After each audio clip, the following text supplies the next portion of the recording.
Hey guys, welcome back to a new video. I'm Stephanie West. I'm an LPC here in the state of Michigan. Today I'm going to talk about acceptance as it relates to just some of our quirks. So acceptance is one of the pieces of mental health that really kind of gets us towards being okay, not just okay with who we are, but okay to navigate the world around us because we have a self-acceptance of, things that are maybe unique to us, things in our story that maybe have been formative but painful, and maybe some quirks that we have. And so I want to share with you why embracing our quirks really is a very healthy place for us to be. And honestly, what other choice do we have is where I want us to actually land. And so I have a running joke with one of my friends here that we don't have enough verbiage in our DSM-5, which is our diagnostic catalog, which tells us, anxiety, depression, what other types of diagnoses there are. And so I go into there and I can find my, CPTSD, which I've talked about. That's very much a part of my story. OCD tendencies, very much a part of my story. But there's not a category for just being quirky. And being quirky is very much a part of my story. And I can resist that. And one of the ways I talk to clients is, let's say I have this tub of water in front of me, like a fish tank filled with water, and there's a football floating on the top of it.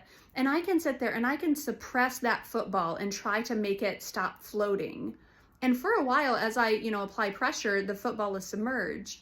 But as soon as I take my hand off, as soon as it goes away, the football pops back up to the surface because that is its nature. The buoyancy is part of the feature of the football. Quirky is a feature of Steph. And when I landed at stopping suppressing that and just let it be and kind of made peace with it, my mental health actually shifted in pretty radical ways because I wasn't spending all of this energy hiding things or suppressing things or pretending that they weren't true. And so I have to often invite clients into this kind of understanding of, okay, yeah, you have this feature, but what if we're just okay with it? Yeah, this thing is not ideal, but what if we're just okay with it? And so one of the ways I illustrate this, I have this thing where often, especially if I feel caught off guard, I will just say really, really dumb things. And to me, they're really dumb. To the audience, usually it's pretty confusing. And then when I retell the story, it's pretty hilarious. That tends to be the traction that happens. So I go and get some car work done the other day. And at the onset, they had quoted me a couple $100. Well, we come to me getting cashed out and it's like $1,000. And I had said to the tech that was helping me, I said, now wait a second, I signed something this morning that said a couple $100. This is now 4 digits deep. That feels pretty, like a pretty big disconnect between what I thought was true and what actually is true. And so the good thing is I had a coupon, and so that helped.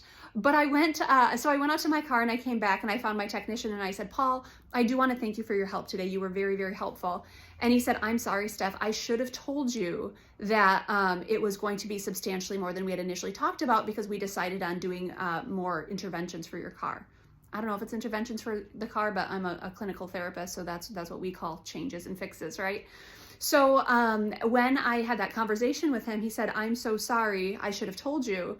And I didn't know what to say because someone was being genuinely nice and apologetic and I freeze up. That's uncomfortable. So, I'm wearing yoga pants and I'm wearing kind of a ratty sweater. My hair's up in a top bun and I've been there for 6 hours. So I'm looking, kind of haggard and all the things.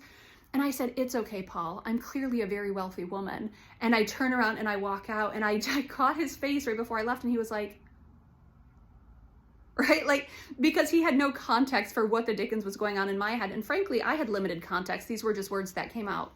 And so I'm leaving and I'm just like, Steph, what was that? Steph, what was that? Steph, that was unnecessary.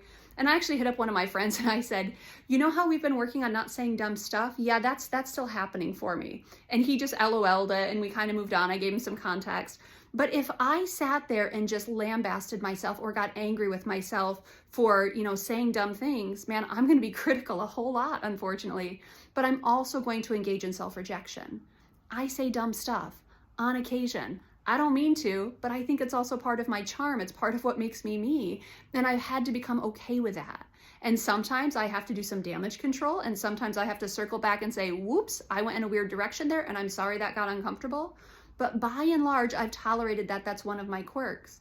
I'm also a very clumsy woman. So if I'm walking, there's a rug down here. If I'm walking in this room, I'm probably tripping over the rug. Now I can get mad every time it happens, or I can be like, yep, that's what I do. I trip over rugs. So I trip over rugs and I say dumb things, right? And those are just 2 of them. I'm just giving you an intro to Steph's quirks. But when I just accept them for what they are, my distress about it becomes substantially less intense because they're just features of me. So I can be funny, I can be endearing, I can be generous, I can be kind, and I can be weird, and I can be clumsy, and it's all part of the package. And when we make peace with that, when we become okay with that, things substantially shift in our stories. So I want to encourage you, write that list, right? Because we're already holding stuff against ourselves. Write that list about quirks that you have, then start making friends with it. What if you just became okay with who you are? What if we stopped submerging the football and tried to make it work against its very character? What if we just let it float at the top, call it buoyant, and move on? What if we just let stuff be quirky, say weird things, and move on? I guarantee you it shifts things when you start to make friends with all parts of yourself.